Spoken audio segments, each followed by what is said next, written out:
साथियों नमस्कार। अखिल भारतीय कांग्रेस कमेटी के आह्वान पर आज स्पीक अप फॉर डेमोक्रेसी कार्यक्रम के तहत आपके समक्ष अपनी बात रखूंगा। जैसा कि आप जानते हैं कि पूरे देश में राजनीतिक रूप से, आर्थिक रूप से एवं कोरोना महामारी के चलते हुए देश को कई परेशानियों का सामना करना पड़ रहा है। और जैसा कि आप जानते हैं, आज पूरे देश में बेरोजगारी की स्थिति इतनी गंभीर बनी हुई है कि बेरोजगारी के चलते हुए देश पूरे विश्व में सबसे आगे हो गया है। ये सभी पहली बार 40 वर्षों में सबसे अधिक इतना बेरोजगारी का आंकड़ा बढ़ा है।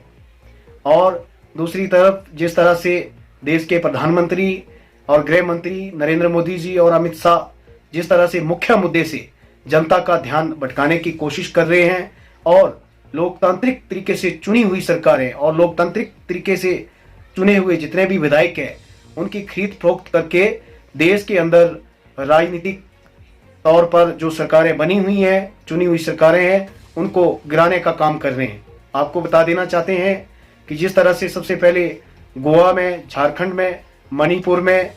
मेघालय में, कर्नाटका में, उसके बाद मध्य प्रदेश में और अब राजस्थान में चुनी हुई लोकतांत्रिक तरीके से जो सरकारें हैं उसको गिराने का प्रयास किया जा रहा है। और ये देश में पहली बार इस तरह की लोकतांत्रिक मूल्यों को खत्म करने की कोशिश की जा रही है। आपको ये बता देना चाहता हूं कि जिस तरह से मध्य प्रदेश में मोदी शाह की जो जोड़ी चुनी हुई लोकतांत्रिक तरीके से सरकार थी उसको गिराने की कोशिश कर रही थी, तो मध्य प्रदेश के मुख्यमंत्री जी को रात को 1 बजे तुगलकी फरमान जारी किया जाता है कि आप सुबह 10 बजे से पहले फ्लोर टेस्ट को पास कीजिए। और दूसरी तरफ अगर राजस्थान की बात करूं तो हाल ही में मुख्यमंत्री अशोक गहलोत जी अपने तमाम विधायकों के साथ गवर्नर हाउस में इस चीज के लिए धरना देते हैं कि गवर्नर महोदय उनको फ्लोर टेस्ट के लिए आदेश दे और वो अपना बहुमत सिद्ध करके जनता को और लोकतंत्र को बचाने का काम करे।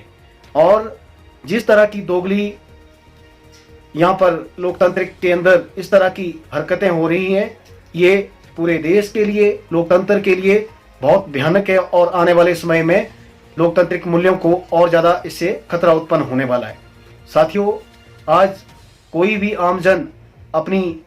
बात को रखने की कोशिश कर रहा है, अपने हक के लिए लड़ाई लड़ने के लिए सड़कों पर उतर रहा है, तो ये जो सरकार है केंद्र की वो आवाज को दबाने की कोशिश कर रहे हैं। देश में ये पहली बार देखने को मिला है कि जहां पर आम जन लोग जो है जुडिशरी के पास न्याय मांगने के लिए जाते हैं, वहीं पहली बार ये देखने को मिला है कि जुडिशरी जो है प्रेस कॉन्फ्रेंस करके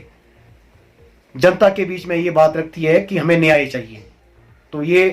पहली बार इस सरकार के अंदर, इस देश के अंदर इस तरह की घटनाएं हो रही हैं जो बिल्कुल बहुत टॉलरेट करने वाली नहीं है और जिससे देश के लिए, किसी राजनीतिक पार्टी के लिए नहीं, देश के लिए और देश के संविधान के लिए और लोकतांत्रिक जो मूल्य हैं उनके लिए इससे बड़ा खतरा कोई हो नहीं सकता है। मैं इस लाइव के माध्यम से आप सभी को बता देना चाहता हूं कि जो हमारा देश है वो डॉक्टर भीमराव अंबेडकर जी के द्वारा बनाए हुए संविधान से चलेगा, ना कि कोई लोग इसको चाहे कि मोदी और अमित शाह की पुलिस और उनकी नीतियों से चलेगा। तो इसलिए आज आपके बीच में लाइव आने का सबसे बड़ा उद्देश्य यही था कि लोकतंत्र के जो मूल्य हैं उनको दबाने की कोशिश की जा रही है, उनको खत्म करने की कोशिश की जा रही है। उससे किसी पार्टी विशेष को कोई नुकसान नहीं है, उससे देश के संविधान को और देश में जो लोकतांत्रिक मूल्य है उनके लिए सबसे बड़ा खामियाजा भुगतना पड़ रहा है। और आने वाली पीढ़ी जो है इसके लिए हम सभी से जवाब मांगेगी। इसलिए इस लाइव के माध्यम से हम सभी लोगों से आह्वान करते हैं कि लोकतांत्रिक मूल्यों को बचाने के लिए, भारत के संविधान को बचाने के लिए हम सभी लोगों को एकजुट होकर के इस मुहिम के तहत आगे आना होगा। जय हिंद। इस वीडियो को लाइक करें, हमारे चैनल को सब्सक्राइब कर बेल आइकन जरूर प्रेस करें हमारी न्यू वीडियो सबसे पहले देखने के लिए।